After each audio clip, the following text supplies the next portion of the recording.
अस्सलाम वालेकुम साथियों। अॼु जो किताबु आहे सिंधी कल्चर, जंहिंजो लेखक आहे ग़ुलाम रुबानी आगरो।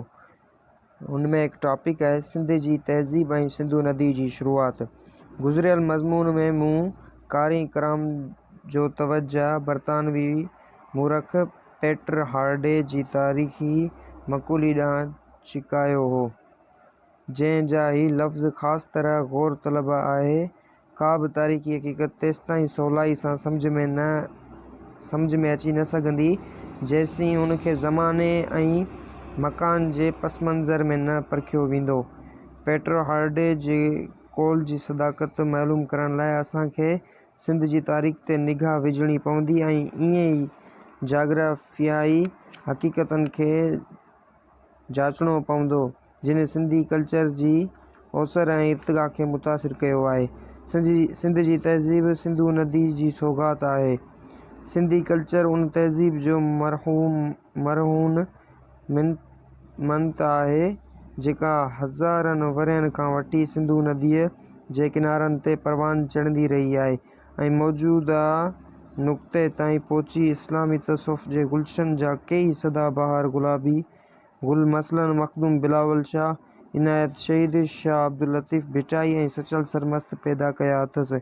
सिंध रुगो पीर ऐं फ़क़ीर कोन पैदा कया आहिनि, पर अहिड़ा आदिल मुदबर सिपह सालार ऐं बादशाह बि पैदा कया अथसि जिन नौशेरवान ऐं बुज़र झूमर जूं सिकूं लाथियूं आहिनि।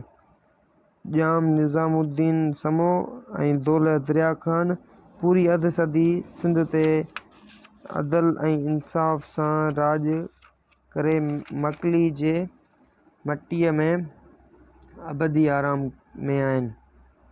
मोहतरम पीर हसामुद्दीन राशिदी जी तहक़ीक़ आहे त ॼाम निज़ामुद्दीन फजर जी नमाज़ पढ़ी घोड़नि जे तंबीले में वेंदो हो ऐं संदुनि पुठियनि ते प्यार सां हथड़ा घुमाए चवंदो हो, बेटारा, अल्लाह उहो ॾींहुं न आणे जो मां कंहिं ते ज़ुल्म करण लाइ अव्हां ते सवारी करियां। संदुसि सिपह सालार दरिया ख़ान सिंध जी तारीख़ जो हीरो आहे। तारीख़ नवेसन मुतफ़क़ा तौर फ़क़ति खेसि ई सिंध जी वॾे में वॾो एज़ाज़ यानी घोट जो लक़ब ॾिनो वियो आहे। मूं हिन मज़मूननि जी सिरे तां क़ुरान हकीम जी हिकु आयत शरीफ़ ॾिनी आहे जंहिं में समूरी इंसानी कल्चर जो रूह समायल आहे। ॼाम निज़ामुद्दीन जो अमल क़ुरान करीम जे ॾिनल तइलीम मूजिबि आहे। उहा ॻाल्हि साबित करे थी त सिंधी कल्चर इस्लाम जी अज़ीम तरीन बुलंदी खे छूंदो रहियो आहे।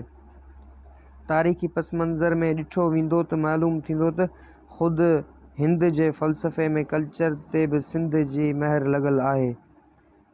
दुनिया भर जी मञियल हिंदू फ़िलासफ़र ऐं कल्चर जे तर्जुमान ऐं शाइर प्रोफ़ेसर राधा कृष्णन पंहिंजी जग मशहूर किताब हिंदू व्यू ऑफ लाइफ हयातीअ जो हिंदुआनो नज़रियो में ॿुधायो आहे त हिंदू फ़लसफ़े ऐं कल्चर जा बुनियादी किताब वेद आहिनि जिन जे वसीले हिंदुस्तान में आगाटी समय जे माण्हुनि हक़ जो मुशाहिदो माणियो हो। वेदनि जो लिखंदड़ को बि फ़र्द वाहिद कोन हो ऐं न वरी ॿियनि आसमानी किताबनि वांगुरु उहे कंहिं ते नाज़िल थिया हुआ। प्रोफ़ेसर राधा कृष्णन एतिराफ़ कयो आहे त आरइन इहे वेद सिंधु जे किनारनि ते लिखिया हुआ